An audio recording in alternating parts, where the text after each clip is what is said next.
இன்று நாம் தெரிந்து கொள்ளப் போகிறது தமிழர்களின் பாரம்பரிய திருவிழாக்களில் ஒன்றான ஆடிப்பெருக்கு பற்றித்தான். இது 2025ஆம் ஆண்டில் ஆடி மாதம் 18ஆம் தேதி ஆகஸ்ட் 3ஆம் தேதி மகிழ்வாக கொண்டாடப்படுகிறது. ஆடிப்பெருக்கு என்றால் என்ன?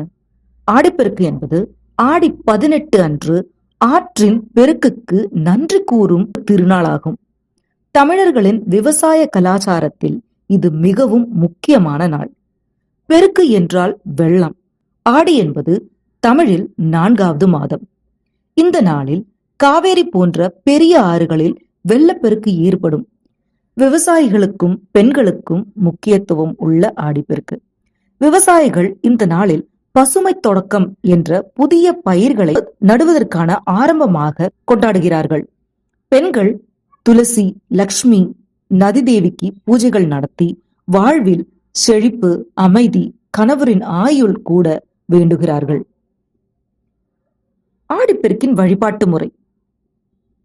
பெண்கள் வீட்டில் அல்லது ஆற்றங்கரையில் நீராடி பசுமை சீர்வரிசை, அதாவது மெட்டி, புடவை, பூ, குங்குமம் இதை வைத்து நீர்க்கடவுள் நதி அம்மன், லக்ஷ்மி தேவி மற்றும் பூமி தேவியை வழிபட வேண்டும்.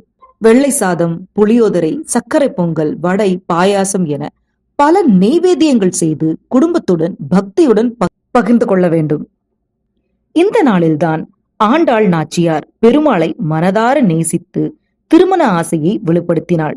ஆகவே பெருமாளுக்கு இந்த நாளில் பெண்கள் விரதம் இருந்து பூஜை செய்கிறார்கள். ஆடி மாதத்தில் தண்ணீர் நிலை உயரும். ஆற்றில் வரும் பெருக்கு நீர் விவசாய நிலங்களை நனையச் செய்யும். இது ஒரு பசுமை வளர்ச்சி அடையாளம். மனிதர்கள் நீரை வழிபடுவதன் மூலம் இயற்கைக்கு நன்றி கூறுகிறார்கள். இந்த ஆடிப்பெருக்கை பெண்கள் கொண்டாடுவதன் மூலம், லக்ஷ்மி வழிபாடு செய்வதன் மூலம் திருமண வாழ்வில் அமைதி வேண்டுதல் என்பது இரட்டிப்பு பலனளிக்கும் என நம்பப்படுகிறது. இது மனநிறைவான ஒரு குடும்ப ஒற்றுமையான ஒரு வாழ்க்கையை நமக்கு தரும். ஆடிப்பெருக்கன்று என்ன செய்யலாம்? உங்கள் வீட்டில் சிறிய பூஜை நடத்துங்கள். உங்கள் குழந்தைகளுக்கு இதன் முக்கியத்துவத்தை சொல்லிக் கொடுங்கள். சுற்றுச்சூழலை சுத்தமாக வைத்திருங்கள். நண்பர்கள், உறவினர்களுடன் பகிர்ந்து கொண்டாடுங்கள். ஆடிப்பெருக்கு நாளில் கன்னி பெண்கள் வழிபட்டால் சிறந்த கணவர் அமைவார் என்பது நம்பிக்கை. ஆடிப்பெருக்கன்று புது மணப்பெண்கள் புதிய மஞ்சள் கயிறை மாற்றிக்கொள்வார்கள். சுமங்கலி பெண்கள் தாலி பெருக்கி போடுவார்கள். இதன் மூலம் கணவரின் ஆயுள் அதிகமாகும் என்பது நம்பிக்கை.